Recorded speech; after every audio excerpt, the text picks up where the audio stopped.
Ya, itu masih jadi PR di DIY pun, padahal di DIY itu dibanding provinsi lain di Indonesia itu kan IPG-nya, Indeks Pembangunan Gendernya kan kita nomor 2 secara nasional di bawah DKI, sangat bagus.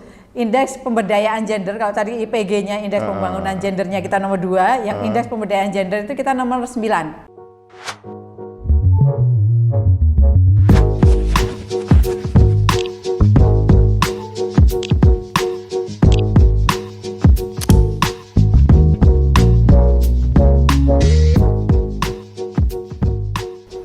Halo Sobat Setara, salam setara, semangat, tangguh, sejahtera.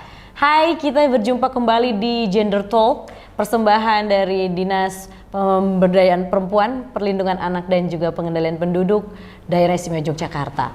Dan pada hari ini, pada sesi yang sekarang, ini adalah sudah di tema 12.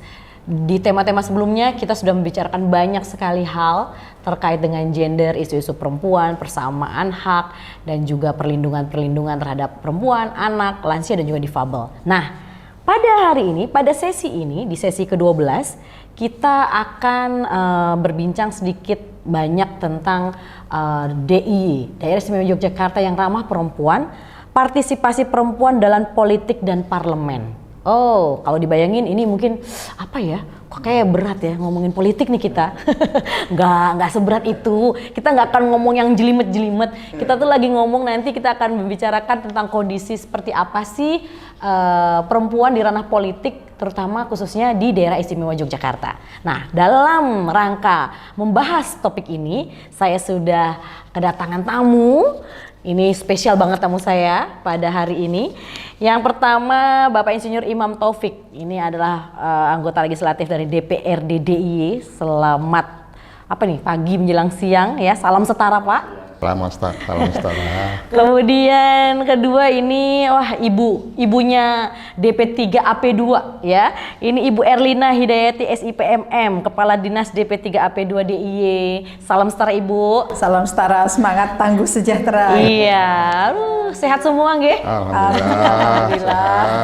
Kelihatan wajah cerah-cerah semua ini hari ini.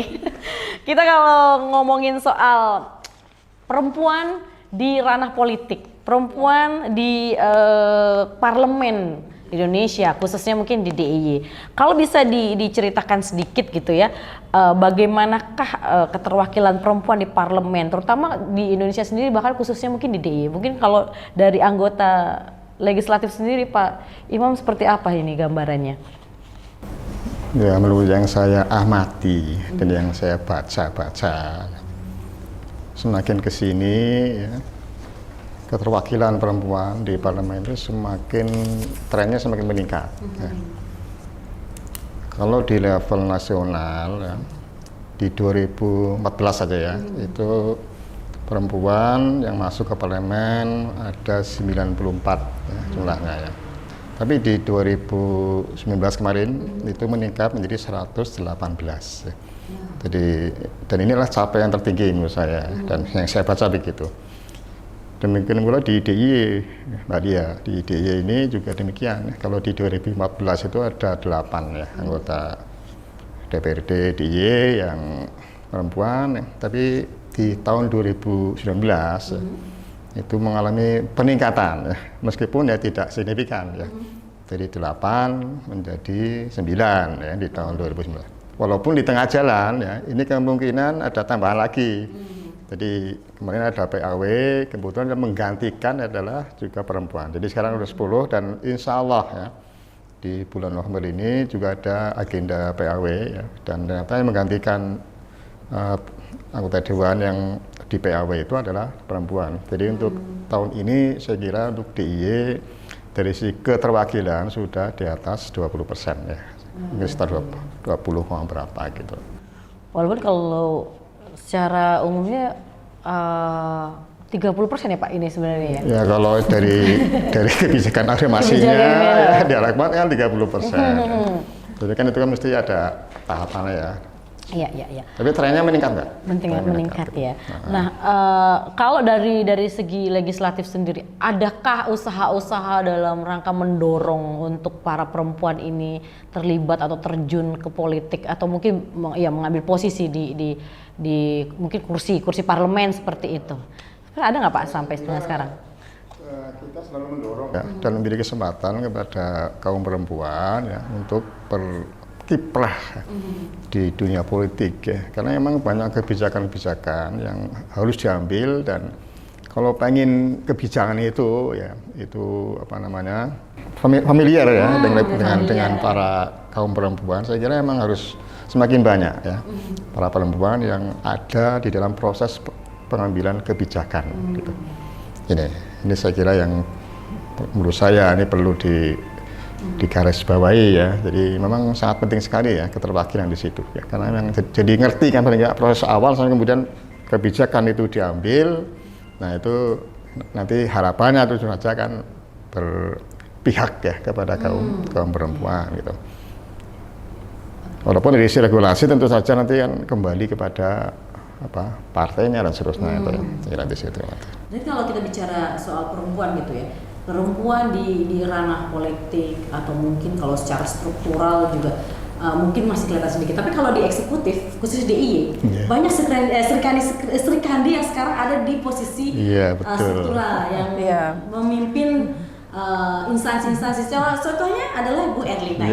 Beliau sekarang ada di DP3 AP2 DIY sebagai kepala dinas. Nah, Ibu Erlina sendiri kalau misalnya Ibu sebagai perempuan ya, ketika sekarang menjadi pimpinan, kemudian punya andil besar ketika menyusun sebuah kebijakan gitu, kebijakan apapun itu untuk 1 tahun ke depan, baik itu jangka pendek, jangka panjang. Nah, kira-kira seperti apa Bu gambaran umum ke depannya dari DP3 AP2 dalam rangka memiliki program atau kebijakan yang bisa membantu atau memboosting, meningkatkan kesadaran politik para perempuan ini? Seperti apa Bu? Ya, terima kasih.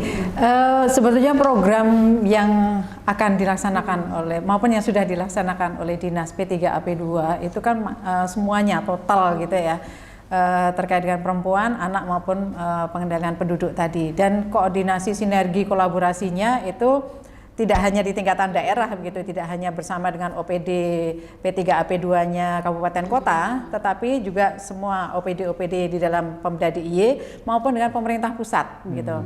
Dengan Kementerian PPPA, dengan Kementerian Pedesaan, dengan Kementerian Pendidikan, Kebudayaan dan sebagainya. Artinya memang semua harus berkolaborasi bersama untuk mewujudkan ya DIY yang ramah perempuan, layak anak dan keluarga berkualitas itu. Nah, kaitannya dengan politik, memang ini dari hulu sampai hilir ya, harus dilakukan semuanya. Tidak hanya ketika si perempuan itu menyalonkan diri menjadi caleg yang kemudian atas afirmasi action gitu ya, ada 30% tadi yang menjadi syarat dari partai-partai untuk kemudian mengajukan diri. Nah, tidak hanya di saat itu, tetapi harus ditarik mundur jauh sebelumnya. Ketika sebuah keluarga bagaimana cara mengasuh anak-anaknya antara anak laki-laki dan anak perempuan. Juga bagaimana di dalam keluarga itu ada keteradilan gender di dalam manajemen keluarganya. Itu menjadi sangat penting untuk kemudian bisa mensukseskan para perempuan ini keterwakilan politiknya begitu. Menjadi anggota parlemen perempuan tadi.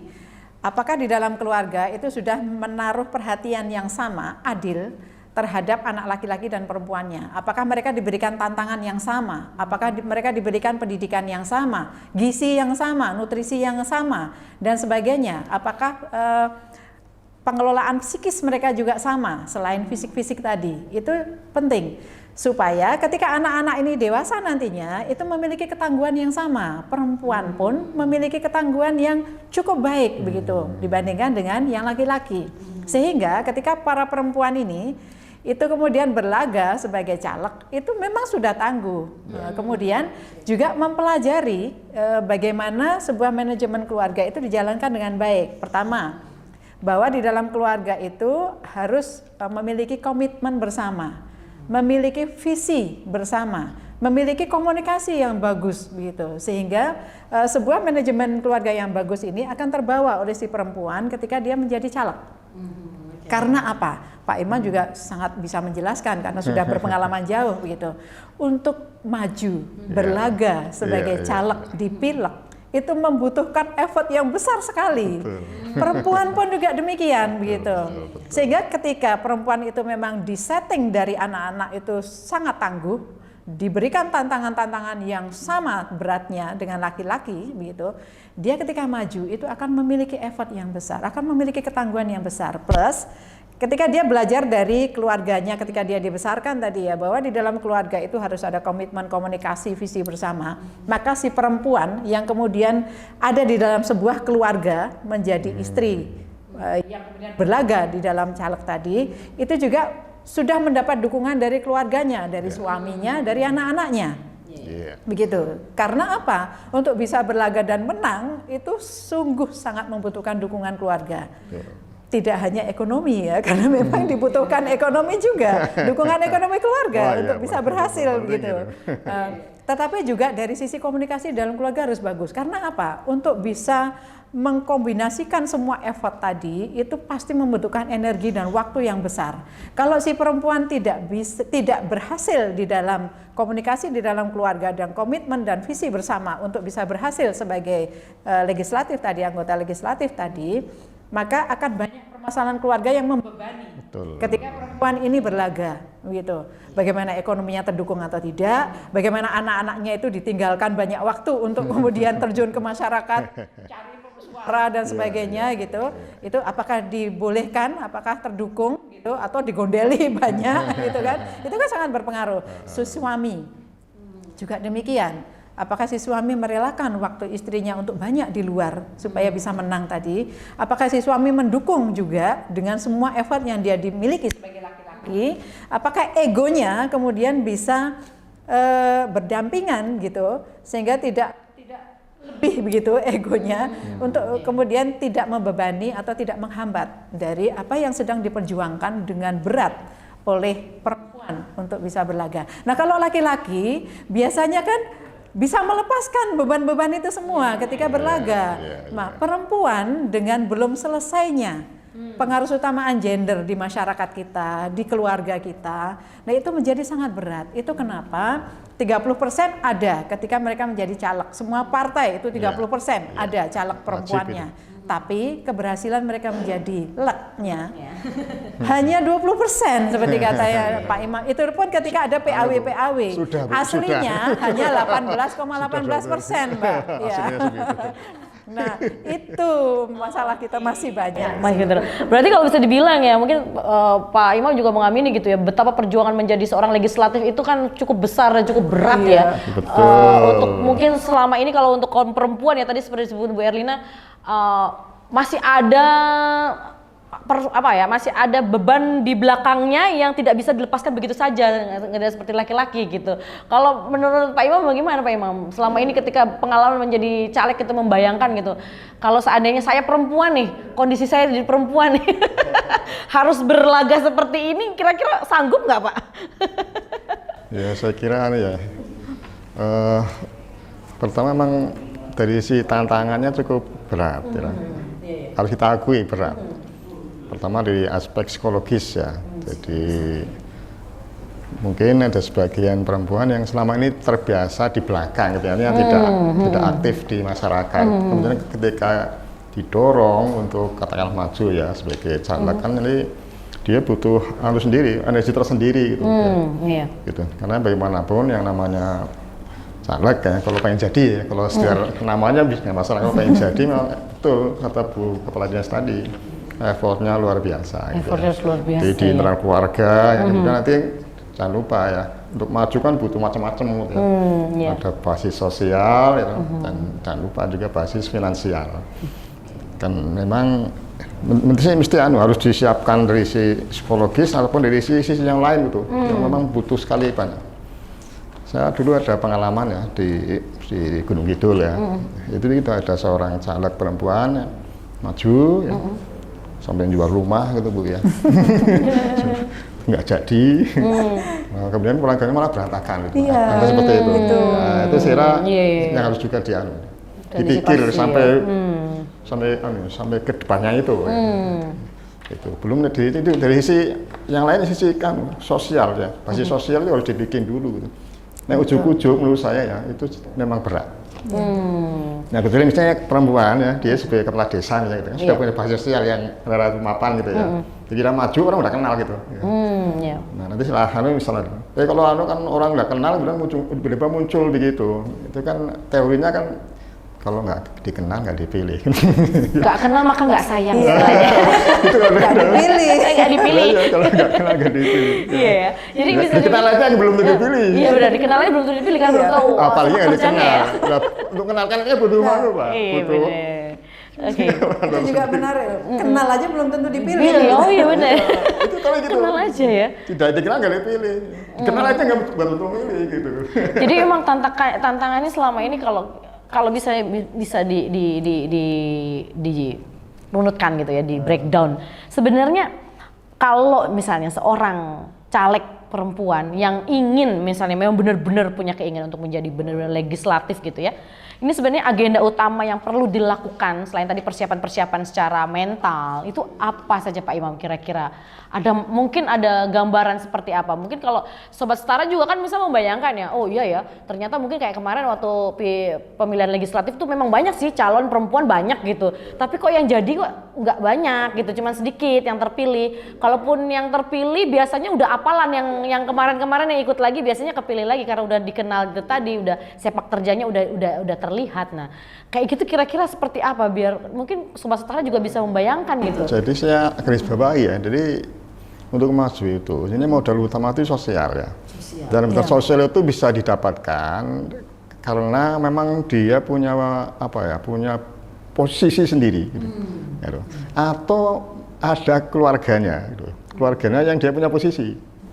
Contoh ya, di Dewan sekarang ini ada yang suami istri gitu. Sama-sama anggota Dewan. Ya, betul. Ada kan? Iya, banyak. Jadi numpang popularitas suami bisa. Nah, tapi kalau misalnya ujuk-ujuk ya maju ya 6 bulan sebelum ini mau maju, saya kira memang dari si peluangnya kecil ya, karena memang saya duga ya, jadi yang peluang masuk jadi Dewan itu kira-kira kan sekitar 7 ya, 7-6% ya.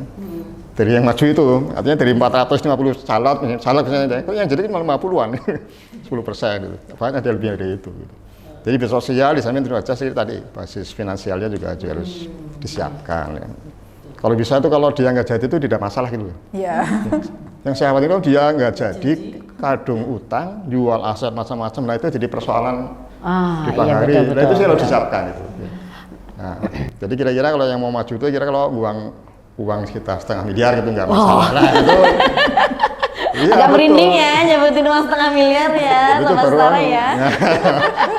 Berarti nggak akan nyalon, saya nggak punya. Makanya kecuali yang sudah punya warisan sosialnya yang tinggi, itu sih beda gitu. Ya, kalau kita bicara soal sosial, kultural Indonesia, khususnya apalagi di Jogja ya.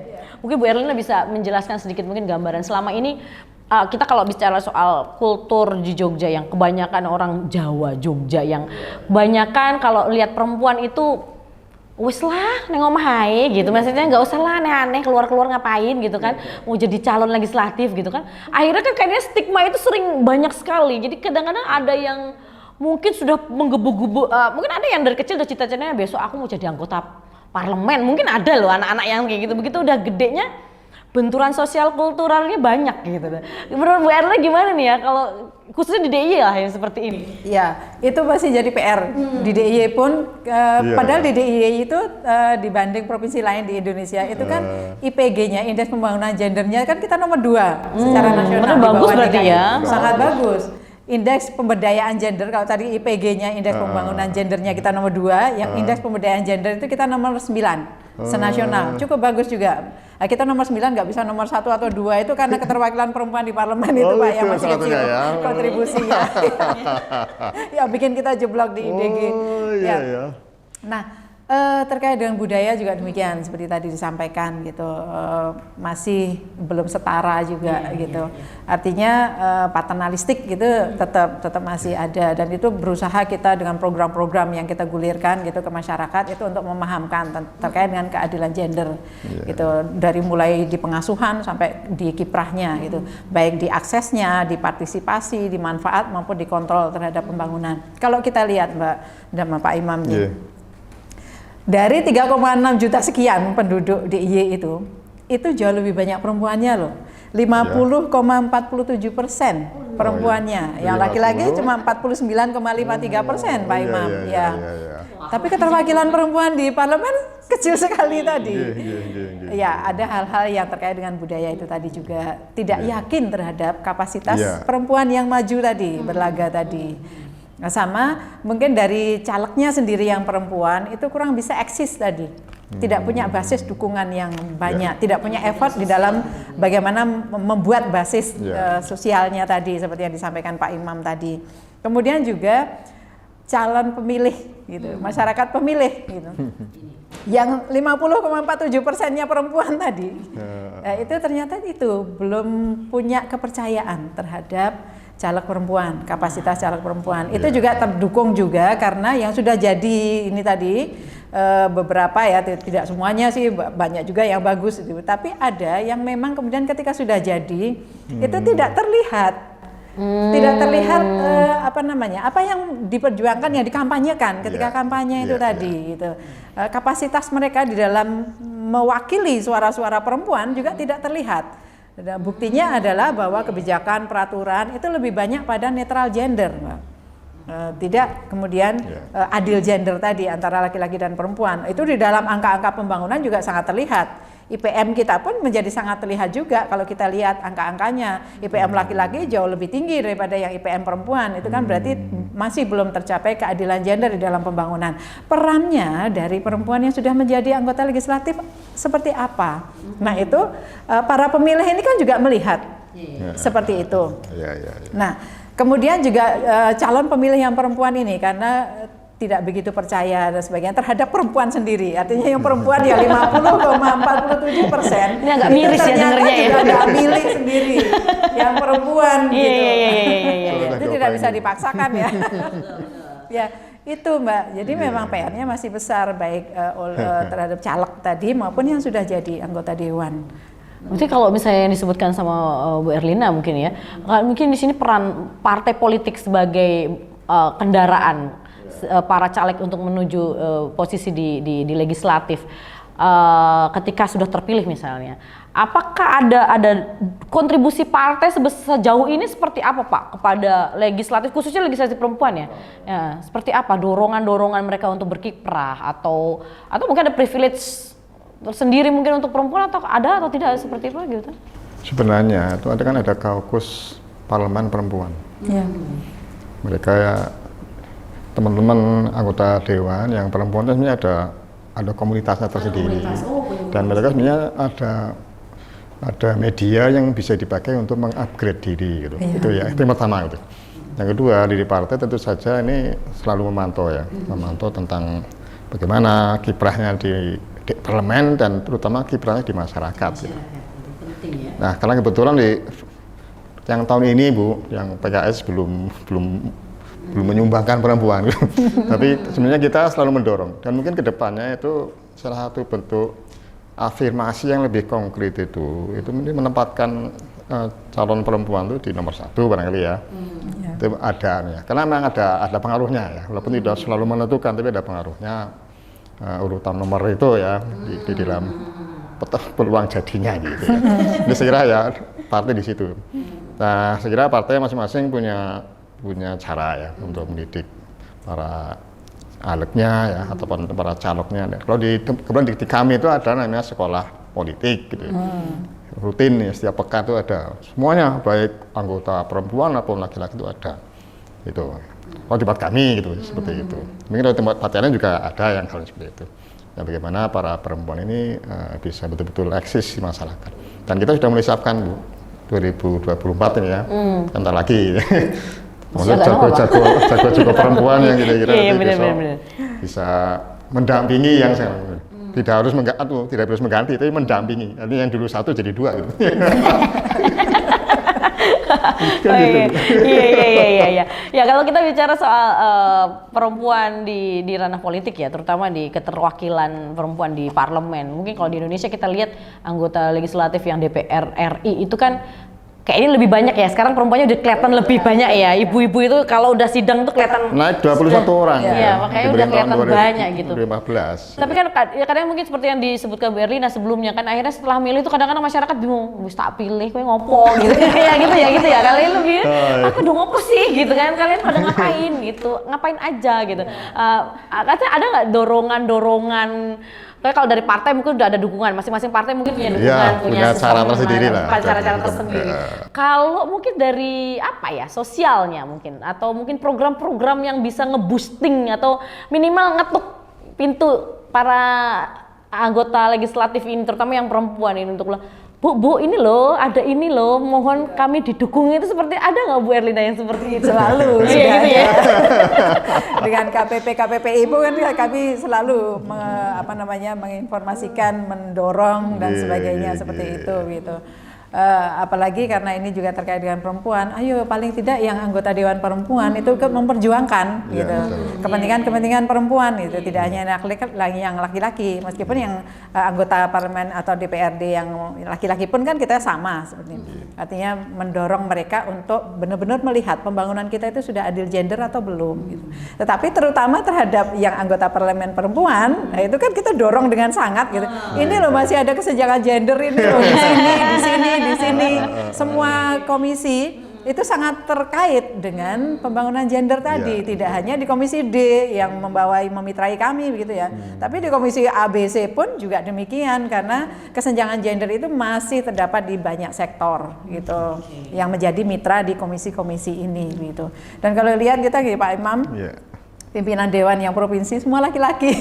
Iya ya, saya juga nggak pernah ya melihat pimpinan dewan DIY itu perempuan sekali. Kemarin ada Bu Rani gitu, tapi yang sekarang sudah enggak. Iya ya, untuk tahun ini memang semuanya laki-laki. Iya, laki-laki. Penentu dari kebijakan menjadi pimpinan dewan itu ada di fraksi atau partai tadi ya. Iya. Ya itu juga ya kami nanti agak gimana gitu ya. Dari kami ada yang perempuan konsulkan. Ya. Mungkin dari sini Pak Imam ya. Mungkin setelah ngobrol ini Pak Imam jadi semakin oh iya ya gitu mungkin ya. Berharapnya Gender Talk ini bisa sedikit membuka atau mungkin men-trigger lah ya, men-trigger hal-hal yang lebih baik terutama di kesetaraan gender. Nah, kalau untuk misalnya edukasi, kira-kira Bu, mungkin secara pendapat Ibu gitu ya, ada nggak sih atau menurut Ibu edukasinya seperti apa? Itu juga strategi publikasi nih untuk para perempuan kepada masyarakat. Bagaimana kira-kira untuk mengkomunikasikan atau mempromosikan dirinya lah misalnya, itu seperti apa tuh ya? Ini termasuk dalam affirmative action gitu ya Mbak, artinya kebijakan kami, kebijakan Pemda yang melalui kami begitu. Untuk bisa mendorong pada minimal 30% tadi, sudah tentu kami harus bekerja keras bersama dengan nanti perempuan-perempuan yang akan maju dari partainya masing-masing tadi ya. Kami tidak akan masuk di dalam ranah partai sudah tentu begitu ya. Tetapi kami akan mendorong terkait dengan ketokohan perempuan, terkait dengan peningkatan kapasitas yang pada ikut berlaga tadi, terkait dengan mempublikasikan. Sebetulnya mereka itu berkiprah di apa saja sih selama ini begitu. Kekuatan mereka itu ada di mana sih sebetulnya gitu. Siapa sih mereka dan sebagainya. Artinya meyakinkan pada calon pemilih bahwa yang berlaga ini perempuan yang ikut di dalam sebagai caleg ini itu punya kapasitas gitu. Kami tidak akan masuk dalam ranah partai gitu, kebijakan partai dan sebagainya, tapi kami hanya ikut meyakinkan melalui publikasi-publikasi tentang masing-masing tadi. Mereka bergerak di apa, pendidikannya seperti apa dan sebagainya, sehingga kekuatan mereka itu kemudian terlihat gitu. Ini dalam rangka untuk meyakinkan calon pemilih. Karena apa? Para perempuan pemilih itu tadi, pemilih yang perempuan itu kan masing-masing punya apa ya namanya, kebanyakan perempuan kita itu harus diyakinkan dengan banget dulu gitu, harus dikenalkan dengan banget dulu gitu, sehingga mereka mau memilih gitu. Itu apalagi di dalam keluarga juga masih berlaku Mbak, bahwa keputusan dari kepala keluarga yang laki-laki itu kemudian ikut mempengaruhi anggota keluarganya dalam memilih seseorang. Oh, itu tidak bisa menutup mata ya, pasti ada ya. Ya, masih ada Masih yang ada. seperti itu. Artinya keteradilan gender di dalam kebijakan keluarga itu juga masih menggantung, masih ada PR begitu. Nah, itu beberapa hal sehingga kami harus bekerja keras nanti bersama-sama dengan para perempuan ini yang akan maju ini dalam rangka untuk meyakinkan begitu. Terkait dengan kiprah mereka, kekuatan mereka, kapasitas mereka seperti apa gitu. Kalau dari Pak Imam sendiri mungkin ada tidak Pak? Kira-kira strategi apa sih sebenarnya biar kayak lebih gereng gitu kalau misalnya ada para calon legislatif perempuan ini kalau mau mempromosikan dirinya istilahnya atau mengkomunikasikan dirinya sebagai calon atau mungkin program-program yang dia miliki ya. Seperti apa Pak Saya kira-kira? kira yang pertama itu pastikan bahwa yang mau maju itu dia sudah punya kontribusi di masyarakat. Jelas ya. Dia punya jejak kebaikan yang banyak di masyarakat. Maka itu sangat gampang. Sebagai contoh ya, Bupati Gunung Kidul yang lalu, Bupatinya, itu saya kira beliau itu kenapa jadi eksis gitu ya. Karena memang beliau sebelumnya sudah terkenal sebagai orang yang banyak sosialnya. Gitu. Iya. Karena memang basis sosial itu terbentuk karena kita sudah berkontribusi, ya. Bisa menyelesaikan masalah di masyarakat, bisa memenuhi sebagian kebutuhan mereka. Gitu. Jadi itu yang paling penting gitu. Ya, kalau ujuk-ujuk orang nggak dikenal, walaupun fotonya banyak, jadi orang gitu. Cuma bikin sampah visual ya. Untuk bisa melakukan seperti itu kan harus ada kerelaan dari anggota keluarga, dari suami dan anak-anak supaya banyak waktu perempuan ini terjun ke masyarakat, ya berkiprah tadi sehingga kemudian dikenal gitu. Membangun basis kata Pak Imam Ya mungkin kita bicara tentang perempuan dengan politik ini sebenarnya seperti tadi Bu Erlina bilang ya, kita nggak bisa saat ini ngomong tapi harus ditarik dulu ke belakang atau mungkin kita mempersiapkan masa depan dengan calon yang perempuan yang lebih banyak, berarti dari sekarang lah kita mulai membentuk pola yang setara gender dari dalam rumah dulu ya untuk anak-anak gitu mungkin kalau Pak Imam sendiri nih sebagai maaf nih ya saya ngomongin kan Pak Imam laki-laki misalnya kepala keluarga punya putra apa putri semua atau gimana? Komplit saya. Komplit. Nah kira-kira gimana Pak kalau Pak Imam sendiri udah setara belum? Saya sudah sebenarnya saya punya anak 5 yang perempuan 3. Iya oke. Yang perempuan itu saya dorong jadi caleg selalu setiap event itu. Cuma mereka emang belum berminat. Jadi kalau dari kita di keluarga, kebetulan kalau saya kan setiap hari minggu malam itu kan ada diskusi keluarga. Dan itu sudah dulu kita lakukan dalam rangka untuk membangun demokrasi di keluarga. Keren sekali. Jadi kalau perlu saya dorong silakan mau nyalek silakan gitu. Nah, cuma kadang-kadang orangnya itu nggak mau gitu. Karena melihat bapaknya itu sibuk sekali kalau sih. Oh gitu ya. Oh ya ini juga yang jadi masalah ya. Anak-anak saya itu nggak ngikuti jejak saya itu. Karena dia udah melihat dia melulu terus. Iya itu resiko yang harus. Nah mereka bayangkan kalau misalnya ibunya ya sedang udah dewan kan sih tinggal gitu kan. Betul. Itu juga bukan kesalahan tapi ya hal lainnya harus dipikirkan juga. Iya. Maka harus selesai ini betul dari keluarga betul. Visi bersama. Betul. Oke, berarti itu bisa dibilang basis utama gitu di keluarga itu yang pertama dulu ya dari basicnya di keluarga baru kita bisa ngomong selanjutnya mau kayak gimana. Iya. Mungkin itu bisa menjadi hal yang bisa kita dorong lebih erat lagi untuk masa depan sih ya Bu ya kalau jangka panjangnya seperti itu.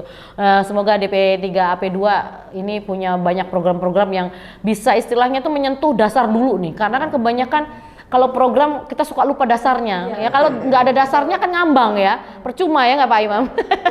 Makanya kita punya perda pembangunan ketahanan keluarga sekaligus pergub-pergubnya gitu. Ada pergub yang banyak sekali yang diamanahkan di dalam perda itu di dalam satu pergub.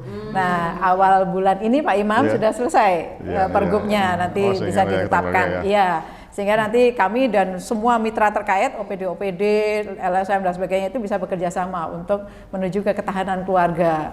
Sehingga yang 3 hal tadi jangan lupa komunikasi, komitmen, visi bersama itu harus ada di dalam setiap keluarga.